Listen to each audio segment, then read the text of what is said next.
स्वागत करता हूं आप सभी का। आज है 14 सितंबर यानी हिंदी दिवस। अब हिंदी दिवस हम लोग क्यों मनाते हैं? हिंदी दिवस कब से मनाते हैं? क्या हम विश्व हिंदी दिवस भी मनाते हैं? हिंदी हमारी राजभाषा है या राष्ट्रभाषा? और हिंदी को लेके आज तक जो काम हुए हैं, हिंदी को लेके कुछ बातें बोली गई हैं, उन तमाम बिंदुओं पर चर्चा करेंगे। साथ ही साथ ये भी बताऊंगा कि हिंदी क्या भारत में ही बोली जाती है या भारत से बाहर भी बोली जाती है? क्या हिंदी भारत में सर्वाधिक बोली जाने वाली भाषा है तो दूसरी कौन सी है? इन तमाम चीजों पर चर्चा करूंगा। त्रिभाषा फॉर्मूला क्या है, नई राष्ट्रीय शिक्षा नीति है, उसमें हिंदी की महत्ता क्या है और हिंदी का महत्व आज क्या है? जिस समय हिंदी हमारी राजभाषा बनी थी उसके बाद का महत्व अभी कम हो रहा है या बढ़ रहा है? इन तमाम बिंदुओं पे चर्चा करूंगा। नमस्कार, आपका स्वागत है आपके अपने परिवार आजाद जेपीएससी एकेडमी यूट्यूब चैनल पर। सबसे पहले आज है हिंदी दिवस। आप सभी समस्त देशवासियों को हिंदी दिवस की हार्दिक शुभकामनाएं और अनंत बधाइयां। देखिए, हिंदी हमारा गौरव है। हिंदी हमारा गौरव इसलिए मैं बोल रहा हूं क्योंकि हिंदी हमारे देश की एकता को, सांस्कृतिक विरासत को आगे बढ़ाने में महत्वपूर्ण भूमिका निभाता है। हिंदी भावनात्मक रूप से संपूर्ण भारत को एकता के सूत्र में बांधने वाली एकमात्र भाषा है। अगर कहा जाए हिंदी के बारे में तो इतना ही कम नहीं आता है। कहा गया कि हिंदी है हम, वतन है हिंदुस्तान हमारा। हिंदी के बारे में इतना ही नहीं, जन जन की भाषा है हिंदी, भारत की आशा है हिंदी। यूं ही नहीं, भारत में हिंदी को इतनी, भारत से बाहर भी हिंदी को इतनी प्राथमिकता दी जाती है, महत्ता दी जाती है। भारत की शान है हिंदी, हर भारतीय का सम्मान है हिंदी। हिंदी अगर रूट है यानी जड़ है तो बाकी जो भाषाएं हैं उसके पेड़ पौधे फल फूल टहनियां हैं। हिंदी जड़ है और हिंदी का भी जड़ कौन सा है? संस्कृत। संस्कृत सभी भाषाओं की जननी है, तो हमें नहीं भूलना चाहिए अपने जड़ को। और पक्षी चाहे कितना भी आसमान में उड़ ले, परों को फैला के कितना भी उड़ ले, दाना चुगने जमीन पर ही आना पड़ता है। कहने का मतलब कि हमारी जो मातृभाषा है, जिसमें हम पले बढ़े हैं, जिसमें हमारा परिवेश यानी बचपन बीता है, उन भाषाओं को कैसे भूल सकते हैं? आज समस्त देश की बोलचाल की भाषा हिंदी ही है। दक्षिण भारत में जाएं या पूर्वोत्तर भारत में या पूर्वी भारत में या उत्तर भारत में या भारत के मध्य भाग में किसी प्रांत में जाएं, एक दूसरे के मतलब एक दूसरे को समझने का साधन या माध्यम हिंदी ही है। भले आप इंग्लिश में विद्वान हो जाए, भले आप तमिल बोले, तेलुगु बोले, कन्नड़ बोले, लेकिन आपके संपर्क की, समस्त देश की संपर्क की भाषा हिंदी ही है। आज गुजरात का व्यक्ति जब बिहार में आता है तो हिंदी ही बोलता है। आज असम का कोई व्यक्ति यूपी में आता है, बिहार में आता है तो हिंदी में ही बात करता है। दक्षिण भारत के स्टेट कर्नाटक, तमिलनाडु का कोई व्यक्ति अगर दिल्ली में आता है या फिर यूपी में आता है तो वो हिंदी में ही बात करता है। तो हिंदी की महत्ता हमें बिल्कुल नहीं भूलनी चाहिए। चलिए बताता हूं 14 सितंबर को हिंदी दिवस क्यों मनाया जाता है। आप सभी को पता है कि यहाँ अंग्रेज रूल करते थे, उसके बाद भारत स्वतंत्र होता है। हमारा अपना संविधान नहीं था, इसलिए हमने संविधान बनाने के ऊपर बहुत काम किया। संविधान बनता है, लेकिन उस बीच में संविधान बनने के प्रोसेस में संविधान सभा का गठन होता है। तो संविधान सभा 11 सितंबर 1949 से लेके और 14 सितंबर 1949 तक 3-4 भाषाओं को, मुख्य रूप से 3 भाषा संस्कृत, इंग्लिश और हिंदी को लेके कि हम किसे राजभाषा बनाएं, ये एक मतभिन्नता वाला बात चल रहा था। मुंशी अयंगर फॉर्मूले समझाते हैं कि देखो भाई हिंदी क्या है। तो 14 सितंबर को फाइनली 14 सितंबर 1949 को हिंदी को राजभाषा का दर्जा प्राप्त होता है संविधान सभा द्वारा। इसलिए हम सभी 14 सितंबर को हिंदी दिवस मनाते हैं। तो कभी आपसे यह पूछा जाए कि हिंदी दिवस क्यों मनाया जाता है 14 सितंबर को, तो आप बोलिएगा 14 सितंबर को हिंदी दिवस इसलिए मनाते हैं कि हिंदी की अंततः संविधान सभा द्वारा विजय हुई थी और इसी दिन हिंदी को संविधान द्वारा दर्जा मिला था। अब यहां पे समझा देता हूं, हिंदी क्या है? एक राजभाषा है। हिंदी हमारी भारतीय संघ की क्या है? राजभाषा, यानी ऑफिशियल लैंग्वेज। सरकारी कामकाज में प्रयुक्त जो भाषा होती है आमतौर पे उसे ऑफिशियल लैंग्वेज कहा जाता है। यानी ऑफिशियल लैंग्वेज ये है, दर्जा प्राप्त हुआ था 14 सितंबर 1949 को। अब इसका वर्णन भी आपको मिलेगा भाग 17 आर्टिकल 343 कहता है संघ की राजभाषा हिंदी होगी और उसकी लिपि देवनागरी होगी और अंकों का प्रयोग अंतर्राष्ट्रीय स्तर का होगा। जैसे मैंने यहाँ पे लिखा है 14 सितंबर, ये हिंदी वाला 14 लिखा हुआ है, ऐसा वाला नहीं, ये वाला 1 2 3 4 इस तरह से होगा। ठीक है, समस्त ये ध्यान रखिएगा, समस्त देश को एकता के सूत्र में बांधने वाला भाषा हिंदी है। अब यहां समझते हैं कि पहली बार हिंदी दिवस कब मनाया गया था। पहली बार हिंदी दिवस मनाया गया था 14 सितंबर 1953 ईस्वी को। पहली बार कब मनाया गया था? 14 सितंबर 1953 ईस्वी को।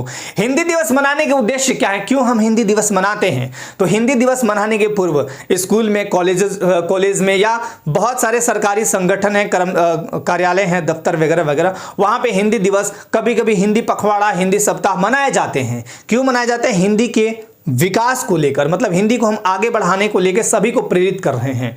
बात केवल इतना ही नहीं है कि हिंदी को बढ़ाने के लिए हम हिंदी पखवाड़ा मना लिए या हिंदी दिवस मना लिए। बात तो आज ये भी है कि यूएनओ में, यानी यूएन में,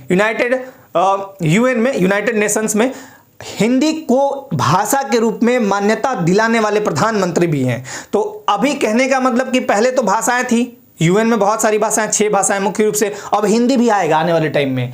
अब हिंदी की महत्ता भारत में नहीं, भारत के बाहर भी बहुत सारी है। विश्व हिंदी दिवस हम पहली बार कब मनाते हैं? तो हिंदी दिवस मनाने का सबसे पहले उद्देश्य समझाता हूं मोटा मोटी तौर पे कि हिंदी दिवस हम इसलिए मनाते हैं क्योंकि हिंदी को विकास की ओर अग्रसर करें, हिंदी को ज़्यादा से ज़्यादा आगे बढ़ाएं, क्योंकि हिंदी आज कहीं ना कहीं राजभाषा का दर्जा तो दे दिया गया, लेकिन व्यवहारिक रूप में देखें तो यह संघर्ष कर रही है। जिसे इतना सम्मान मिलना चाहिए था इस हिंदी को, उतना सम्मान आज भी हिंदी को नहीं मिलता है। इसको लेकर भारत सरकार कई बार प्रयास भी करती है। आमतौर पर आपने देखा होगा कि भारत के जितने भी ऑफिशियल कामकाज होते हैं या तो इंग्लिश या हिंदी, दोनों में होते हैं, या नहीं मतलब दोनों में होते हैं, और दोनों में होने के कारण हिंदी हमारी राजभाषा है। अब राजभाषा, भारतीय संविधान ने 22 मान्यता प्राप्त भाषाओं का दर्जा दिया है, जिसमें हिंदी सर्वोपरि है। उसके बाद हिंदी के बाद दूसरी सबसे बोली जाने वाली भाषा अगर कोई है तो वो है बांग्ला।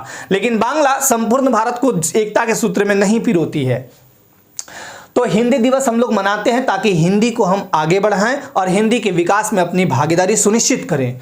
विश्व हिंदी दिवस पहली बार मनाया गया था 10 जनवरी 1975 को नागपुर, महाराष्ट्र में। लेकिन इसकी एक्चुअली शुरुआत कब हुई थी? तो 2006 में प्रधानमंत्री मनमोहन सिंह ने हिंदी दिवस मनाया, विश्व हिंदी दिवस। और 2020 और 2021 ये करंट वाला है। तो 2020 में विश्व हिंदी दिवस नई दिल्ली के विज्ञान भवन में मनाया गया था, जिसका थीम था new world new India new Hindi, new world new India new Hindi. 2021 में वही विश्व हिंदी दिवस मध्य प्रदेश के देवास में मनाई गई। अब हिंदी की बार बार हिंदी हिंदी हिंदी, यानी हिंदी हमारा रूट है, जड़ है।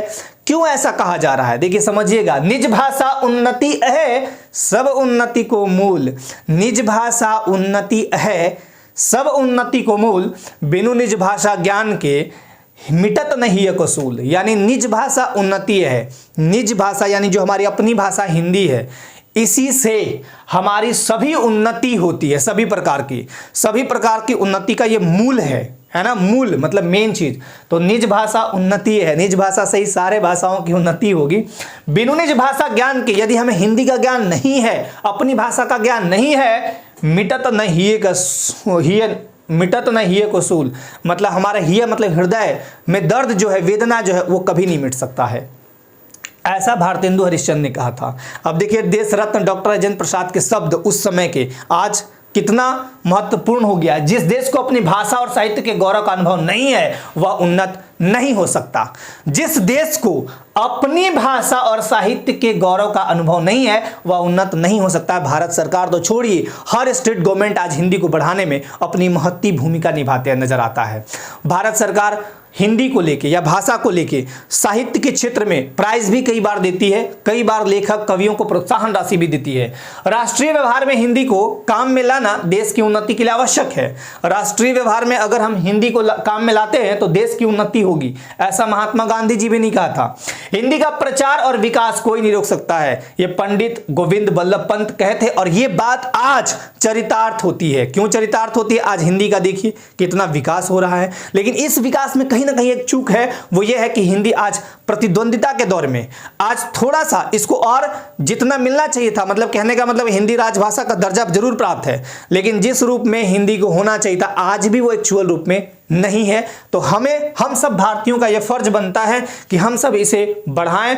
और एक चीज और आज के टाइम में देखा गया कि हम सभी अपने बच्चों को, हमारी एक मनोवृत्ति है, मनोभाव है, हम अपने बच्चों को इंग्लिश मीडियम स्कूल में भेजते हैं, गुड मॉर्निंग, गुड इवनिंग, ये कहने, लेकिन ये हम भूल जाते हैं कि वही चरण स्पर्श भी करें। कहने का मतलब ये है कि जिस बच्चे को आप इंग्लिश का इतना नॉलेज दे रहे हैं उसे हिंदी का भी तो नॉलेज दे सकते हैं, तो उन्हें हिंदी को लेके भी आप काम कर सकते हैं। देखिए अनुच्छेद 343 भाग 17 ये सब हो गया। 8वीं अनुसूची में 22 मान्यता प्राप्त भाषाएं जिसमें हिंदी सर्वोपरि है। अब हिंदी एक्चुअली है क्या? भारत को पहले तो राजभाषा है, ठीक है, राजभाषा, राष्ट्रभाषा भी था, लेकिन अयंगर मुंशी अयंगर फॉर्मूला आता है और वो ये कहता है कि देखो भाई आपको मैं बता देता हूं कि है क्या क्या।